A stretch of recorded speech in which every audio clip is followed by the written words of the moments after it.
Good afternoon, everyone, and welcome to the Atlantic Council. It's great to see so many of you here today. It's a full house, I believe, so thanks for being here. My name is Mike Anderson. I'm an executive at Saab as well as a board director here at the Atlantic Council. On behalf of Saab and the Atlantic Council Scowcroft Center for Strategy and Security, as well as its Forward Defense Program, I would like to welcome you to this exciting installment of our 2024 Commander Series titled Road to Washington with General Christopher Cavoli on the NATO Summit. General, thank you so much for being here at the Commander Series today. Appreciate it. A little bit about the Commander Series. When Saab and the Atlantic Council first launched the program back in 2009, our vision was to establish a flagship speakers forum for senior military and defense leaders to discuss the most important security challenges, both now and in the future. This series has been very useful for defense companies like Saab, helping us better understand challenges and priorities in order to inform our investments and partnerships, particularly when it comes to research and development, while better preparing ourselves to meet future capability needs. Today's event is the second installment of the Commander Series this year. We hosted our first successful event in the series last month with General Sir Jim Hockenhull of UK Strategic Command. Looking back at our series in 2023, we had the honor of hosting 5 commanders throughout the year for a range of vibrant discussions. And I would also like to take this opportunity to announce our next guest speaker already on May 22nd. We then have the honor of hosting the Chairman of the Joint Chiefs of Staff, General C.Q. Brown. But today, we really look forward to listening to the Commander of U.S. European Command and Supreme Allied Commander Europe, General Christopher Cavoli. General, thank you again for spending time with us today. With that, it is my great pleasure to introduce General James Jones, who will introduce our guest and moderator. General Jones is an Executive Chairman Emeritus at the Atlantic Council, as well as the founder of Jones Group International. General Jones has a wealth of experience throughout his career, including serving as National Security Advisor to President Barack Obama. General Jones retired from the Marine Corps in 2007 after a distinguished 40-year career. This included his role as the 32nd Commander of the U.S. Marine Corps, followed by his role as Commander of U.S. European Command and Supreme Allied Commander Europe. Please welcome the one and only General Jim Jones to the stage.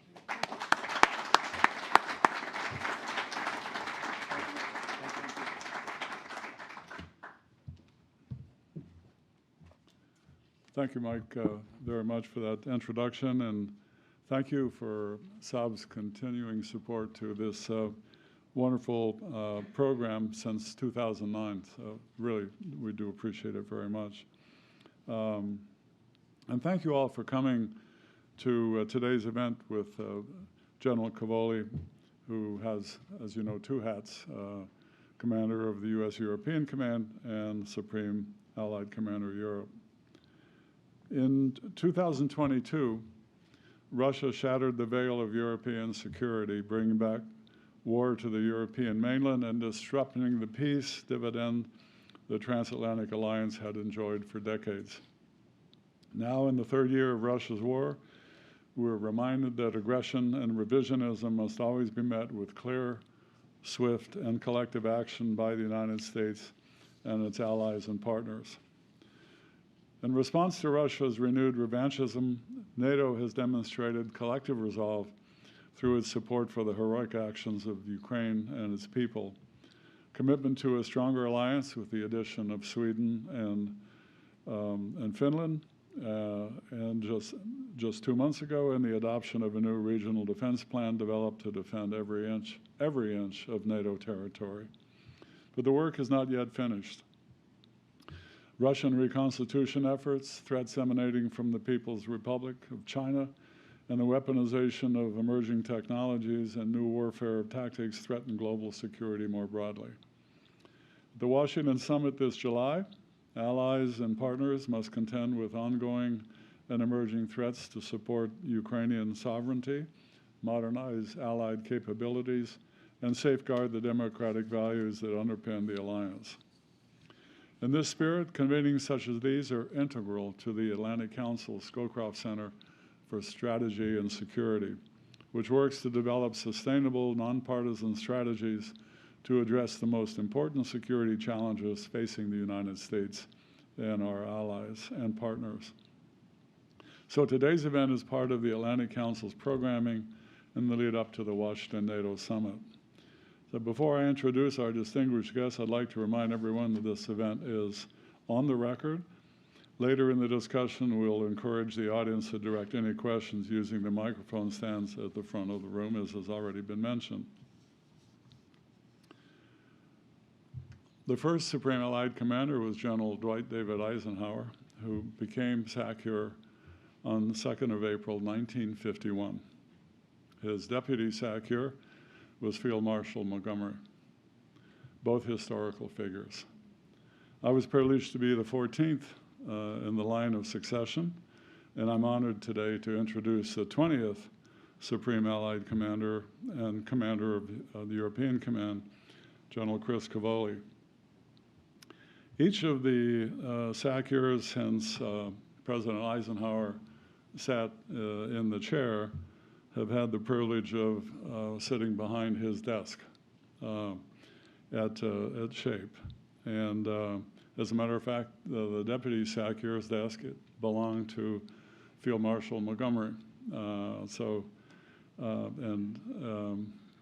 When I was SACEUR, the Deputy SACEUR had decided to have Montgomery's desk renovated, and in pulling out all the drawers and everything else, there was a speech in his own handwriting where it was his final speech to the NAC as he was retiring for good, and written in his own handwriting, and it was quite a find that had been sitting in that desk for so many years.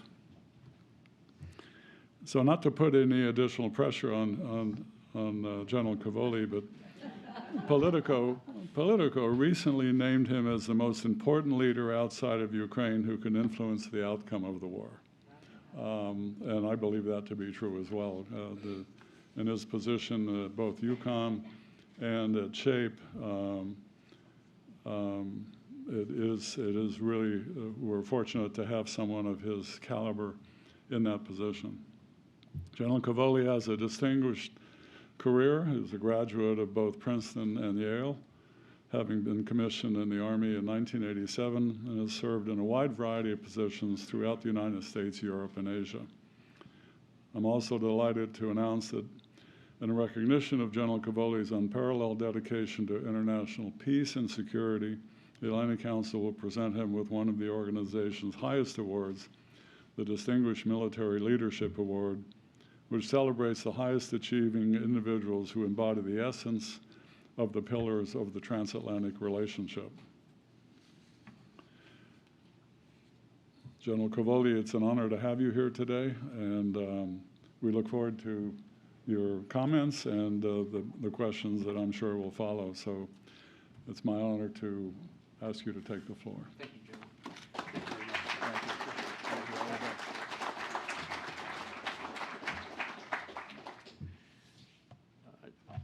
General Jones may not remember, but when I was Lieutenant Cavoli, General Jones was commanding a Marine unit in northern Iraq, and my battalion, which was led by a guy named John Abizaid, was attached to his MU. And so it's a pleasure to see you again, General Jones. No, there's no pressure in my job at all from the past. You know, I have a bust of Eisenhower behind my desk. It weighs on me every day, right? You know, you mentioned the desk, General. When I first got to SHAPE, I went up to see the U.S. military representative to the military committee, John Diedrich, Lieutenant General, works for the chairman. And he told me, you know, sir, I have a piece of furniture that I really think should be in your quarters. It's the original desk at which Eisenhower sat when he signed the activation order for SHAPE. And I said, that's fantastic, for two reasons. First, it should be in my office. But second, I have a desk in my office that has the exact same plaque on it. So this started a long research project on the part of Dr.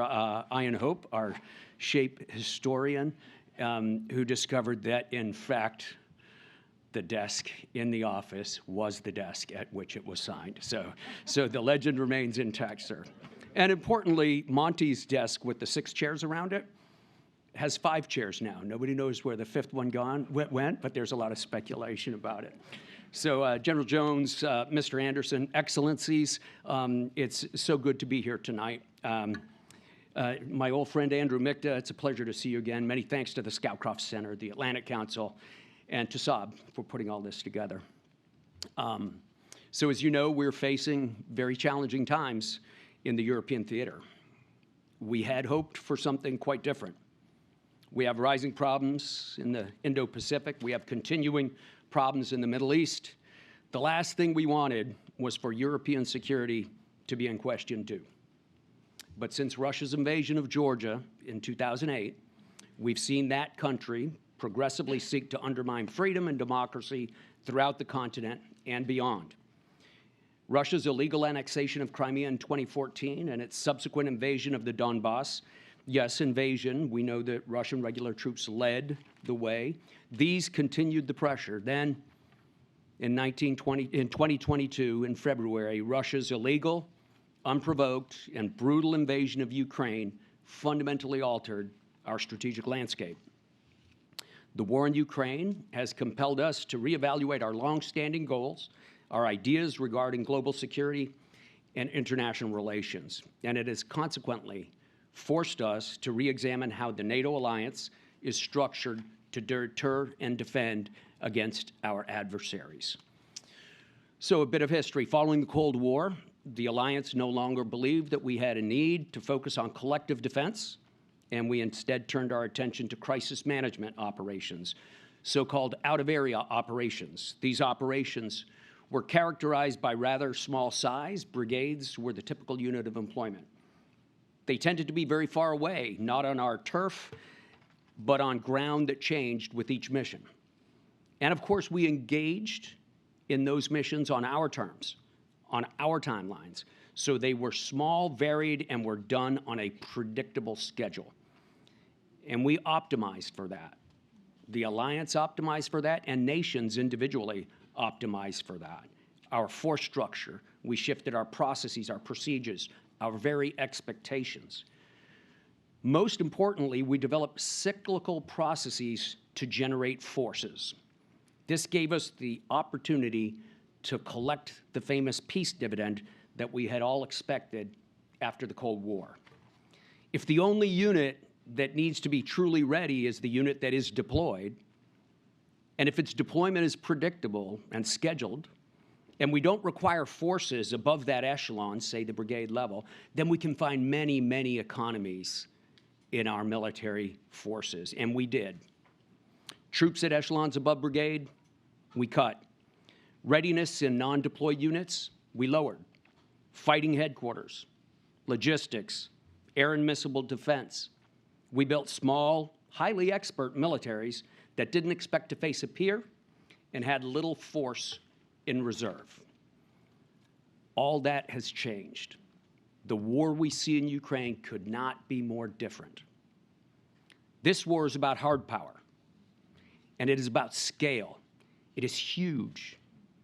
Dozens of thousands dead, hundreds of thousands wounded, thousands of tanks lost, thousands of tanks lost.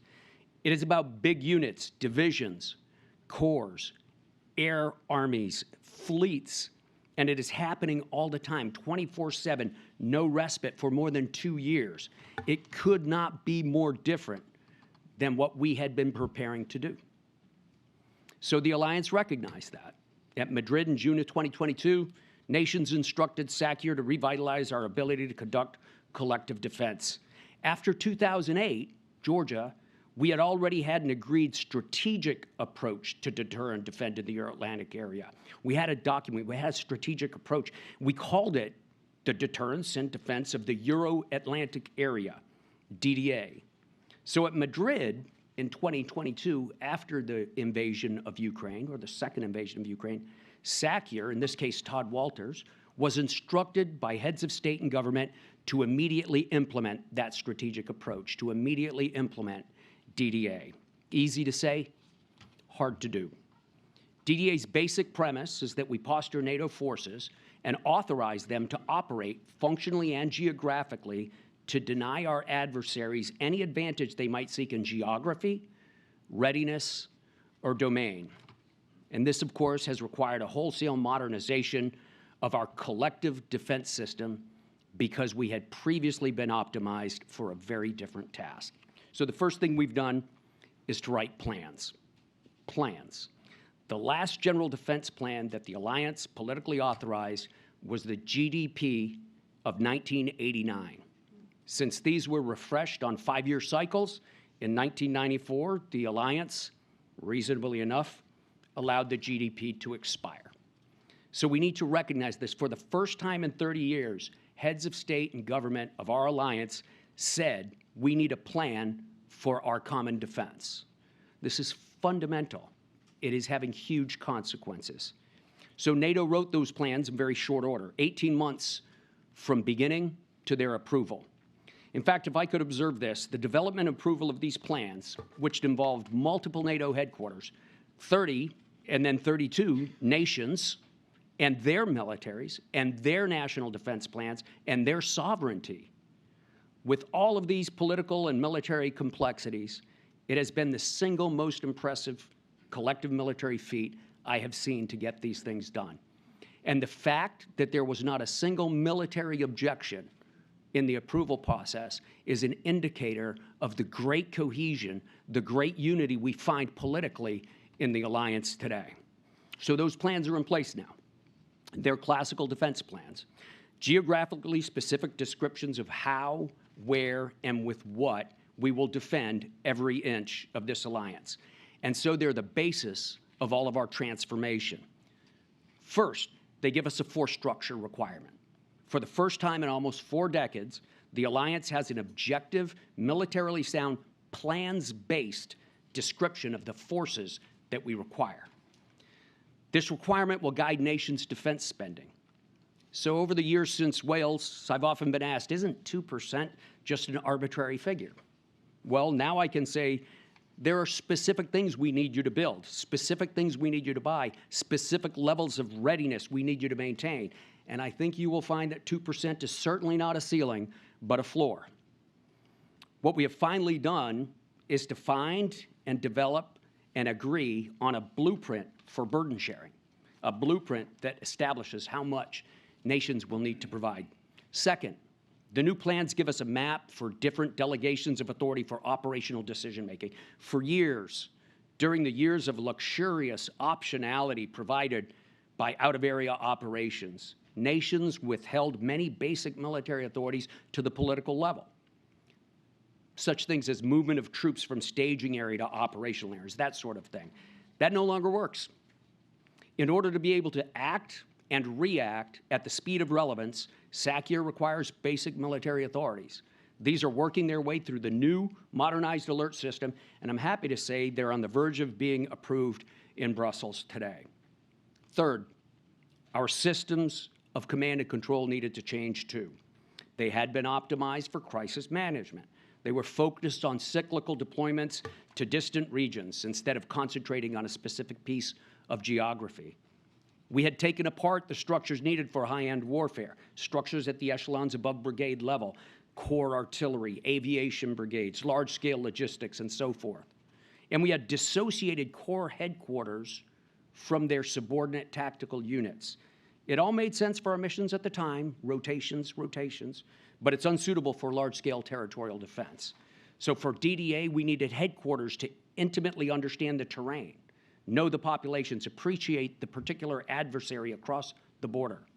So we're in the process now of designing specific geographic areas, of assigning specific geographic areas to each corps headquarters and to maritime headquarters. And we're matching divisions and brigades to the corps, which allows them to exercise and rehearse together. Now, each headquarters will be able to know exactly what terrain it's required to defend, with what tactical units, and can prepare accordingly. Finally, we have begun to rigorously test our plans through a revamped exercise program. Just last month, we had a theater-wide rehearsal of concept exercise at SHAPE, in which every commander in Allied command operations, from 2 stars up to 4 stars, walked across an enormous map on the floor of their gymnasium and described blow by blow the actions his command would take in executing all of the regional plans. And right now we're in the middle of Steadfast Defender 2024, a theater-wide live exercise that is the largest live exercise we have done since 1989. Over 90,000 troops participating, hundreds of air and maritime assets. And we will continue to train like this. We're taking every opportunity to rehearse and refine our plans and to deliver the right amount of deterrence required at any given time in any given place. This modernization of NATO's collective defense will not be realized immediately. It will require relentless focus and determination from across NATO and in all member nations. And it will require non-military adjustment as well, such as in our defense industrial base, which will be such an important part of reestablishing and developing our deterrence. It will be difficult, but we are well on our way. The adaptation and transformation of the alliance in the past few years has been remarkable. I'm confident that we are ready to confront any challenge. Our nations remain committed, and they are united like never before. The world may be turning out to be a different place than we'd hoped, but NATO is turning out to be exactly what we need. Dr. Mick, I look forward to questions. Thank you very much, ladies and gentlemen.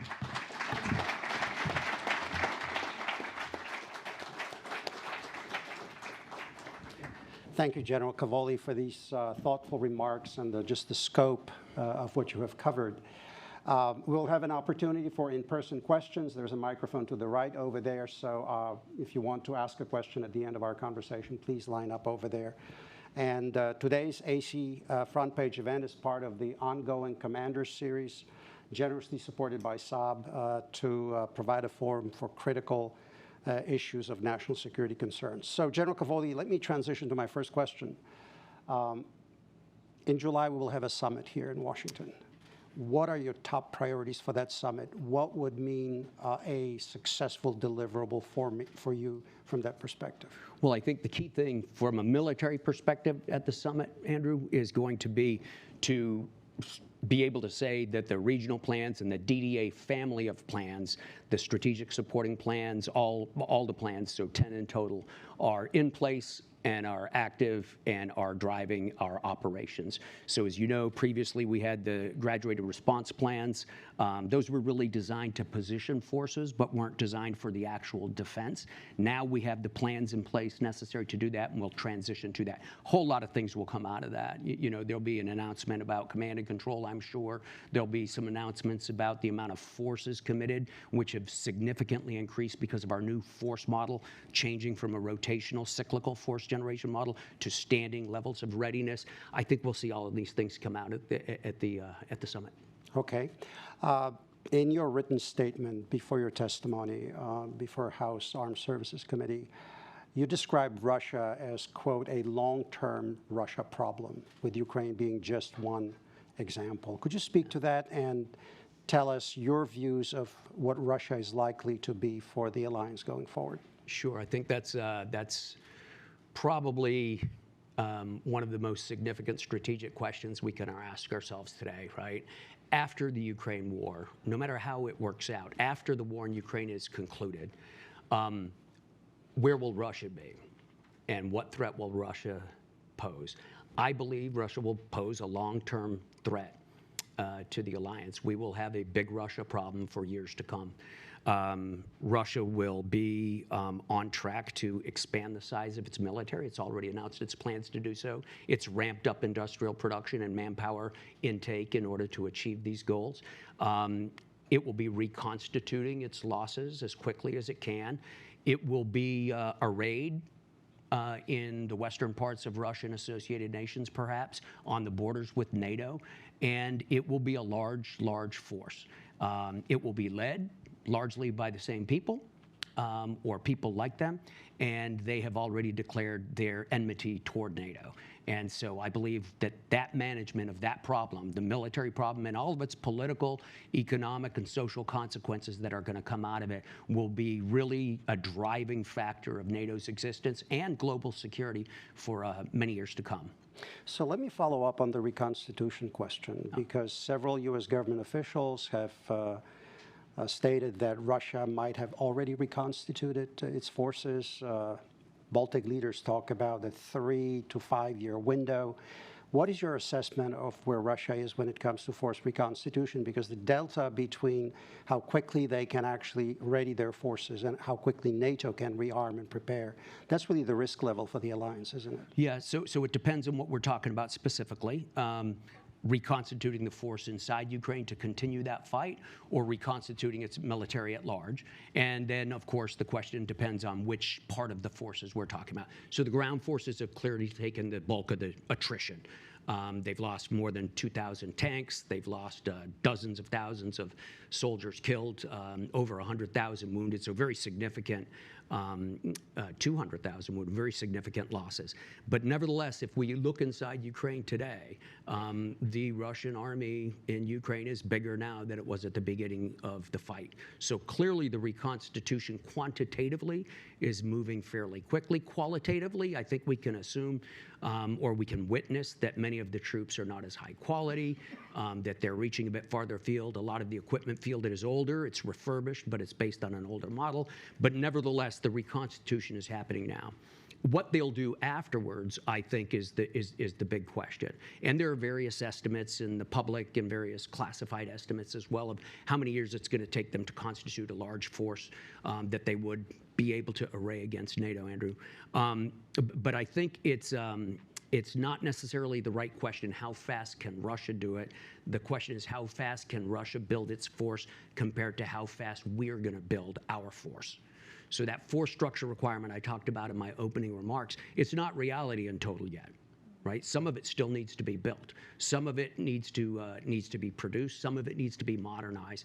And our commitment to that force structure requirement and the speed with which we can get up to it is really going to decide whether Russia has the advantage or we have the advantage. So it's less an absolute question of how fast Russia can reconstitute and more of a relative question, will we reconstitute faster? And here we come to two questions. The first, of course, is political will. And the second, of course, is the structure, the responsiveness, the elasticity of our defense industrial base in the West. But one of those needs to be maintained, the former, and the latter needs to be developed and nurtured. Well, so let's speak about the industrial base, because I think recently, it was last October at the Warsaw Security Forum, Admiral Rob Bauer actually made headlines by saying that expenditures on defense in Europe do not necessarily translate into actual capabilities, munitions production, and the rest of it because of the deficiencies in the industrial base, the lack of flexibility. What is your assessment of our relative position in that regard? How quickly can the alliance actually put the sufficient industrial capability into action to deliver what the NATO alliance needs? So I don't think anybody is satisfied with current levels of production, current rates of production. Industry leaders I talk to are also not satisfied with it, and it's a complex interplay of government investment, government demand signal, and industry's ability to meet that demand signal, to anticipate it, agree to it, and meet it. So I don't think anybody's really satisfied right now. How we go forward is really the question. You know, Rob's made some great public comments about this, but I think how we go forward is the biggest question. And it's going to take a reestablishment of habits and practices and trust even between governments and industry. Industry having seen, for the most part, a decreasing amount of demand, a decrease in demand from governments over the last 30 years. Now for that suddenly to turn around, I think we're a little bit suffering some lag time in the turnaround of that. Nevertheless, there's some great initiatives. The EU has an initiative to build the industrial base. Has a lot of proposals. Some of them are a little bit controversial, but nevertheless, the discussion itself is bringing some of the improvements into reality. NATO has a council of the national directors of armaments. These national armaments directors get together and compare notes and talk about developing. And then country by country, countries are moving out. Slovakia, for instance, has greatly increased the amount of artillery shells it can produce. The United States is on a very big ramp up of missiles and artillery shells in particular. And I believe we'll get there. We just have to remember that it's a relative question against the adversary. Understood. So last time when NATO planned for a large-scale near-peer adversary war, it was at 15 members. Today it's at 32. From your perspective, you're dual-hatted both as the commanding general of EUCOM and SACEUR. What are the principal challenges of managing the alliance, leading the alliance at 32, especially considering we've got about 1,800 miles of NATO border now? Finland alone is 830 to deter and defend. What are the greatest challenges, and what are also the greatest positives of that enlarged alliance? Well, the greatest positive, hands down, is the establishment of a larger body of like-minded nations that have banded together in a common cause, right? I mean, and that's the biggest advantage by far, because it brings political weight, it brings political power, it brings values-based oomph to our alliance. It is much better at 32 than at 15. Now, is it more complicated? Do more people have say? Of course, but that's always been the case. I think that to stare at the problems of individual voting patterns and saying 32 is so many more than, I think that looks at the leaves instead of seeing the forest. The forest is the fact that we have 32 nations now. Russia didn't expect this. Russia's goal is to disband NATO, is to force the irrelevance of NATO. It's gotten the exact opposite in this conflict. It's gotten the exact opposite. That's number one. Number two, the biggest advantages are geographical, right? The military advantages are geographical. The freedom of navigation on the Baltic Sea and the Gulf of Bothnia previously was a contested notion. It's hard to see that now, right? There is vanishingly small amounts of shoreline along the Gulf of Bothnia and the Baltic Sea that are not NATO shorelines. That makes a fundamental difference. So the geometry of the fight changes significantly. So I think those are big advantages to us. In the particular case of the two nations that joined most recently, Sweden and Finland, those are great additions. I mean, these are high-end militaries that have always been focused on war fighting. Finland has been doing exactly what it's going to do in NATO now for decades, facing down a Russian threat on its immediate border. And they're highly proficient at it. They know what they're doing, and they have volunteered to step up and lead the way for the NATO ground forces in that area, and they're going to do that. Sweden, of course, is a very high-end military, growing rapidly with extremely sophisticated capabilities and a robust armaments industry. All of these things are major additions to the alliance. With both of those nations, we had decades of interoperability opportunities on training. We've worked together on operations to include combat operations in Afghanistan. So these were really easy things to assimilate and to integrate as a military matter. In your opening comments, you spoke about how NATO has moved now from the previous mission of the 30 years when it was optimized for different type of combat, different theaters, the peace dividend, the rest of it. Looking at what's been going on in Ukraine for over 2 years now, what are the most salient lessons for NATO, for the U.S. Military overall, for a kind of near-peer conflict that we may see threatened in Europe once again? What are the greatest lessons here? Yeah, so I think the first lesson is you either win up front, fast and big, or you're in a long fight. So step one, is to develop high-end capabilities and capacity at a high level of readiness so that you can win the first fight out of the starting blocks. Because what we see in Ukraine is if you don't, and you're facing a large adversary like Russia, you're going to end up in a long, protracted fight. And that fight requires a second feature, which is depth. Depth of personnel, reserves, systems to mobilize, extra equipment, munitions in sufficient stockpiles, industrial capacity that's ready to be activated or already activated to go. So win up front, but be ready to win long. That's the first lesson. I think the second lesson, you get down into tactical lessons pretty quickly, but we do see that drone warfare is sort of democratizing the third dimension.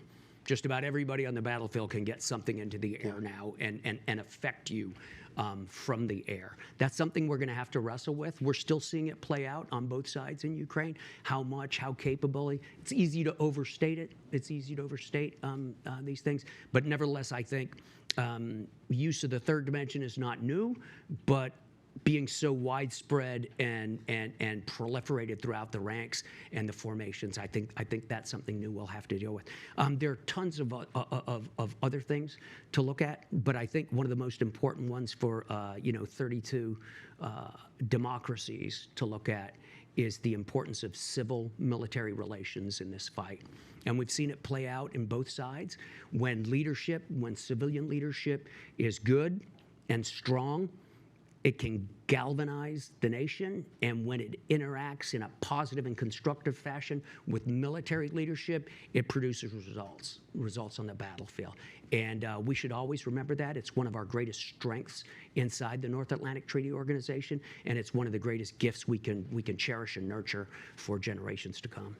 Thank you. Before I ask my last question, let me remind you of the microphone. If you would like to ask a question, please line up over there behind the standing microphone, and we'll take it from there. Last question, General. China is supporting, helping, enabling, we can call it any way we want, what Russia has been doing in Ukraine. The same goes for Iran. The same goes for North Korea. I once called it the axis of dictatorships that's aligned itself against democracies.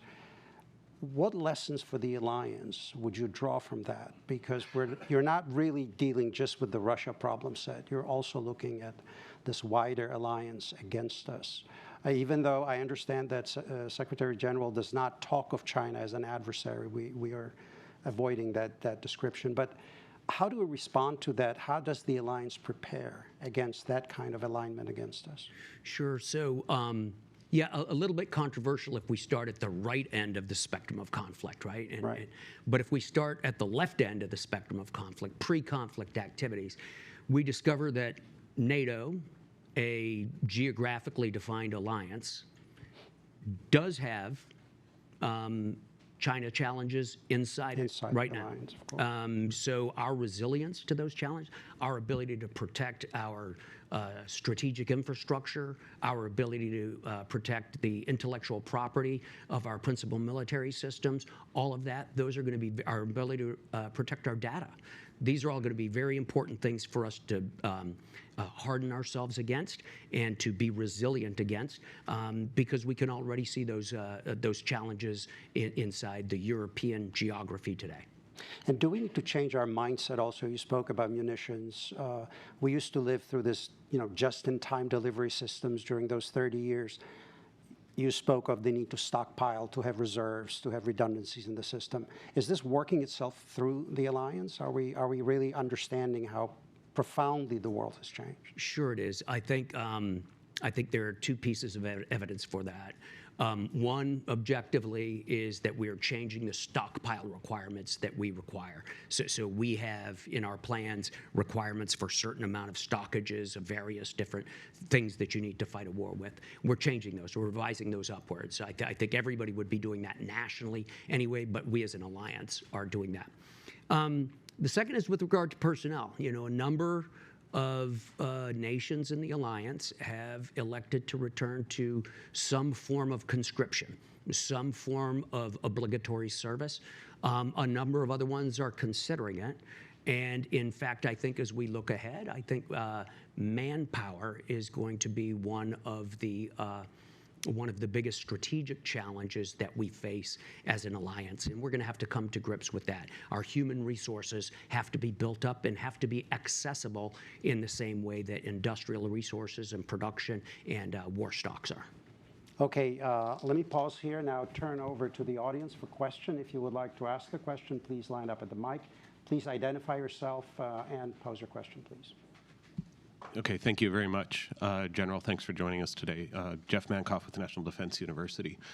You talked a lot about the steps that NATO's taken for territorial defense and deterrence.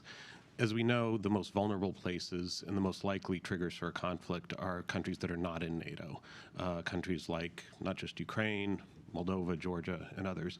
Could you say something about the steps that NATO has taken in order to defer and deter aggression against these countries and better prepare them, and what you think still needs to be done?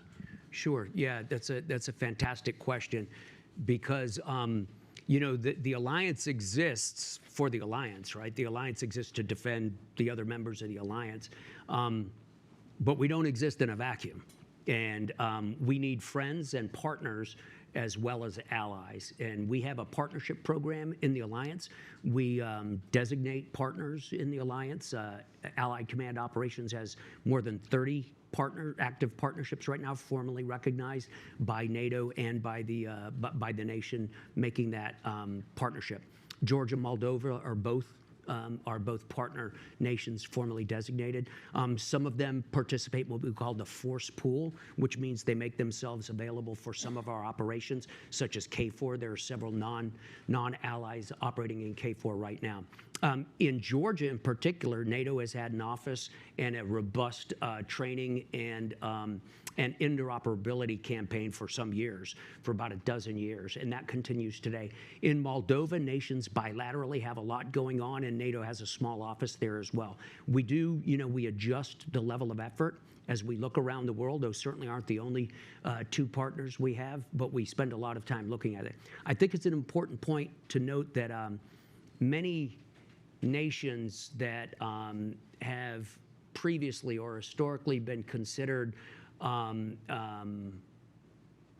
geographically influenced by Russia are looking westward right now and are looking to establish new security partners and to shed themselves of older, less reliable security partners. And that's something we spend a lot of time thinking about as well. Okay, ma'am. Hello, I'm Liis Müür. I'm the defense counselor at the Estonian Embassy.